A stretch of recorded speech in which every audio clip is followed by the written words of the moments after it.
And of course, just last week we introduced what is a world first in terms of an integrated booking, check-in and boarding process which revolutionises the whole passenger boarding experience. I say we try to move as fast as we could. There were about 300 people working on that project for 8 months. A lot of what it takes to make that work you can't see. It was as complex as Heathrow Terminal 5 in terms of all the moving parts. It didn't have quite the scale, but it could have gone that bad if we stuffed it up. But it's great to see that in a place like New Zealand we can deliver something like that to a far superior level of executional ability than what's going on in the UK, Europe or the US at the moment. And you won't find that integrated solution anywhere else in the world. That's the sort of innovation and creativity we can now deliver. But you can look at those tangible elements. Actually, re-energising our people has been a bigger challenge. We had a lot of history to unravel. I mean, I've still got people that when you ask them who they work for, they say NAC. And they tell me that we're not far from having that merger completed. We had some pretty major labour reform issues to resolve.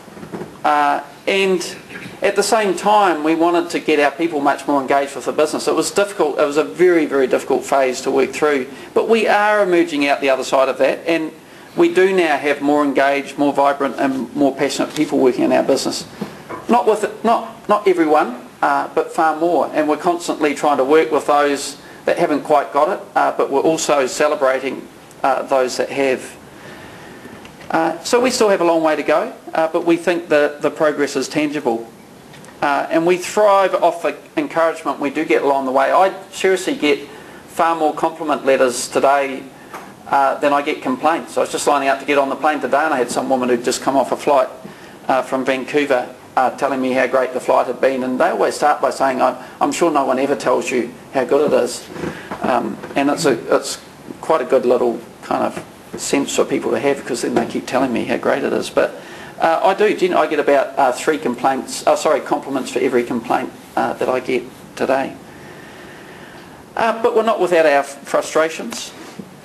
I get frustrated by our lack of cohesion as a nation, our inability to galvanise our common self-interest and endeavour as New Zealanders fighting for our place on the world stage. We're too quick to get lost in regional parochialism, petty factionalism, rather than harnessing our collective capability, endeavour and ingenuity behind New Zealand's national interest, and for that matter our shared prosperity. And I think there's huge potential for us as a nation, as a small nation, I guess of which New Zealand in an airline sense symbolises a lot of the challenges the nation faces. We have to figure out how to galvanise ourselves as people. And I was going to use it as an example of that, talk a little about our environmental strategy, and then I'll talk about long-haul services into Wellington, because I think it also represents a similar example.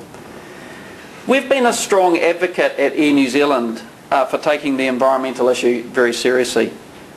Not because we have a particular view on the science, but simply because our customers care about this issue, and a business that chooses to ignore the issues that its customers care about does so at its peril. Our biggest challenge as an airline is not actually competing against other airlines. It's competing against other destinations. It's convincing that 70% of people that fly on our long-haul service from those offshore destinations, that they should come to New Zealand rather than going to Australia, or rather than going to the Caribbean or South America or Croatia or Latvia or all those other places that they may think of taking their holidays.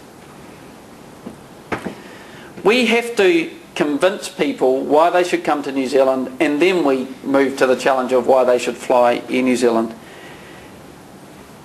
As a distant, remote destination, people are becoming increasingly concerned by the carbon footprint caused by their travel.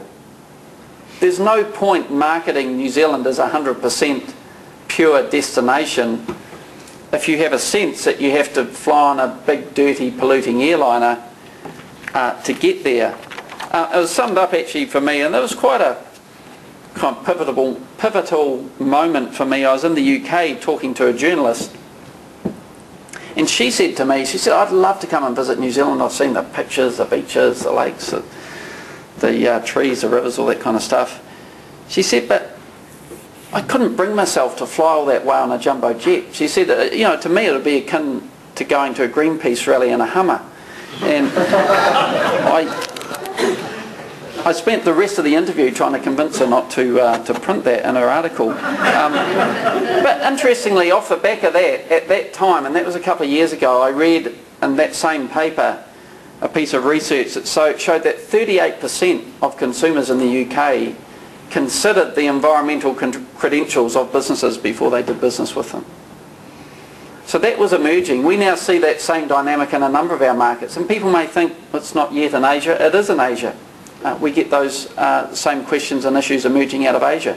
We can't pitch for a corporate account in the UK and increasingly in West Coast USA without disclosing what our environmental credentials are before someone will even consider whether they'd establish a corporate account with us.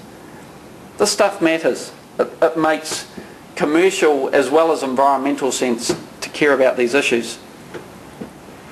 So given our dependence on tourism, we determined that we had to become a global standard setter in aviation for minimising our impact on the environment. And through a range of initiatives, we are now acknowledged as a global leader. And you may not realise that here in New Zealand because we seem to be pretty good at keeping such things secret.